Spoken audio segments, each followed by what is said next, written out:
Hello students, तो हम लोग देखने के लिए आ रहे हैं क्लास 10th एनसीईआरटी का मैथ है। एक्सरसाइज होने वाला है 3.2 और प्रश्न संख्या यहाँ पर है 2।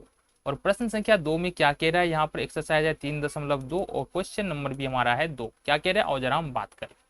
कह रहा है A1/A2 B1/B2 C1/C के अनुपातों की तुलना करने पर ज्ञात कीजिए कि रैखिक समीकरणों के निम्नलिखित युग्मों को निरूपित करने वाली रेखाएं एक बिंदु को प्रतिच्छेद करती है, समांतर है या समपाती है। तो समझो बात को, कुछ बातें यहां से हम क्लियर कर लेते हैं ताकि समस्या ना हो। जब हम रैखिक समीकरण को ग्राफ पर दिखाते हैं ना, तो ग्राफ हमारा किस प्रकार से आएगा। एक तो हमारा आएगा इस तरह से, इसको हम लोग प्रतिच्छेदी बोलते हैं। क्या बोलेंगे? प्रतिच्छेदी बोलेंगे। और प्रतिच्छेदी होने के लिए क्या चाहिए हमको, A1/A2 बराबर B1/B2 बराबर C1/C2 आना चाहिए। दूसरा ग्राफ जो आता है हमारा, दूसरा ग्राफ कुछ इस प्रकार से आता है, समपाती जिसको बोलते हैं। बिल्कुल एक रेखा दूसरी रेखा के ऊपर होता है। और इसके लिए जो हमारा दो रेखिक समीकरण युग्म में जो गुणांकों के बीच में जो संबंध होना चाहिए वो होता है A1/A2 बराबर B1/B2 और बराबर होता है C1/C2। तीसरा में जो लाइन होता है वो एक दूसरे के समांतर होता है, जिसके लिए जो है समीकरण का जो गुणांकों के बीच में संबंध होना चाहिए दोनों ही समीकरणों के लिए, तो क्या होना चाहिए, हमारा होना चाहिए A1/A2 बराबर B1/B2 बराबर नहीं होगा C1/C2 के। देखो यहाँ से अगर ये कम भी समझ में आया हो तो कोई दिक्कत नहीं है, अभी जब समीकरण को देखेंगे तो वहां से सारी बातें क्लियर हो जाएगी। आओ हम देख लेते हैं। तो यहां से देखो पहला नंबर का प्रश्न क्या कह रहा है। पहले नंबर का प्रश्न है समीकरण ये एक है हमारा, समीकरण ये 2 है। अगर देखेंगे गौर से यहाँ पर x का गुणांक कितना है, x का गुणांक 5 है। x के गुणांक को ही a बोलते हैं, तो a का मान यहाँ से 5 निकल के आ जाएगा। y का गुणांक क्या है, -4, तो मतलब b का y का गुणांक को b बोलते हैं, तो y यानी कि b बराबर हो जाएगा -4। और अचर पद है 8, तो c बराबर हो जाएगा 8, यानी कि हम बोल सकते हैं A1 बराबर 5, B1 बराबर 4 और C1 बराबर 8। इसी तरह से अगर हम देखें यहाँ पर दूसरे वाले समीकरण में देखेंगे तो क्या निकल के आएगा, A2 बराबर क्या निकल के आएगा। यहाँ से देखो x का गुणांक 7 है तो A2 हो जाएगा 7, फिर y का गुणांक 6 है तो B2 हो जाएगा 6, और अचर पद है -9, तो C2 बराबर हो जाएगा -9। ठीक है, ये हमने निकाल लिया A1 A2 B1 B2 C1 C2 का मान हमारे पास आ चुका है।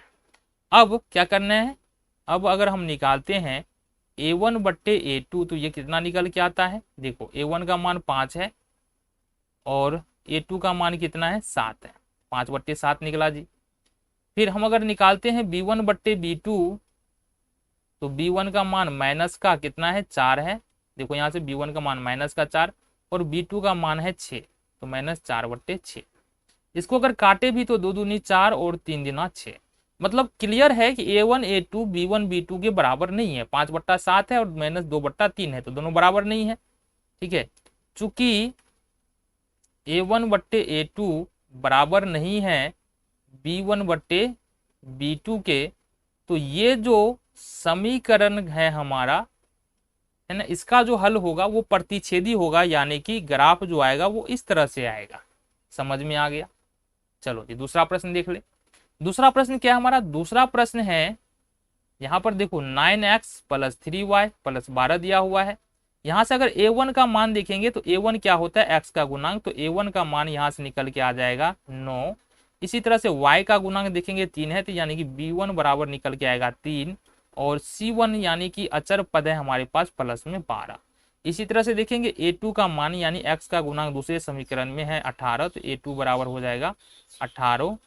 फिर y का गुणांक 6 है, यानी B2 बराबर हो जाएगा 6 प्लस में, और C2 बराबर है हमारे पास 24। अब अगर निकालते हैं यहाँ से हम, ठीक है, अब निकालते हैं यदि A1/A2, ठीक है, तो कितना निकल के आएगा, ये हमारा A1 का मान 9 है और A2 का मान 18 है। काटेंगे 9 दूनी 18, यानी कि 1/2 निकल के आता है।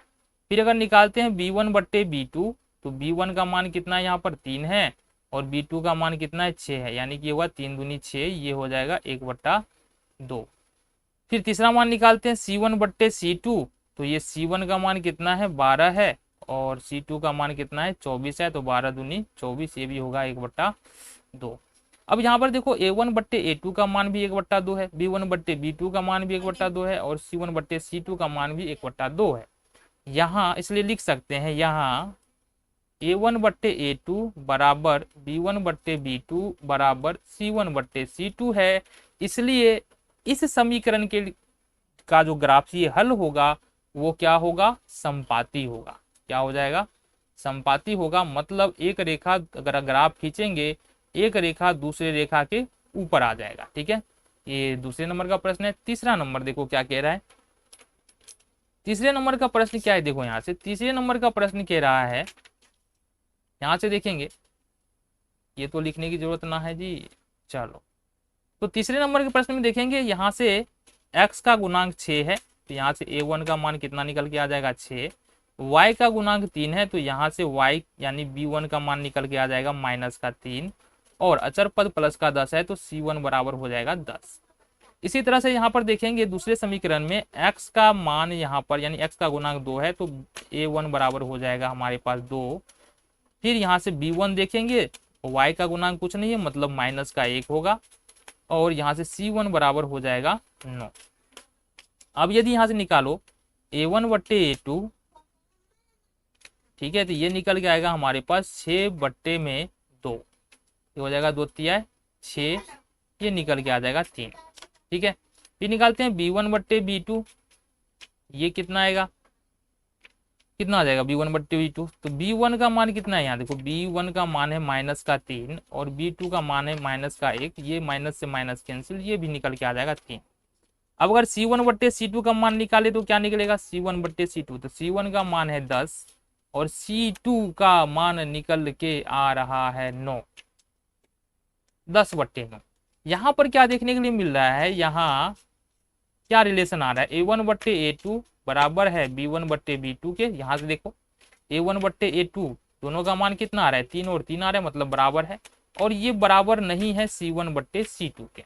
ठीक है, इसलिए है ना, समीकरण का ग्राफ कैसा होगा, समीकरण का ग्राफ प्रतिच्छेदी नहीं होगा, समांतर नहीं होगा, हाँ समांतर होगा, संपाती नहीं होगा, प्रतिच्छेदी नहीं होगा, ये हो जाएगा समांतर होगा।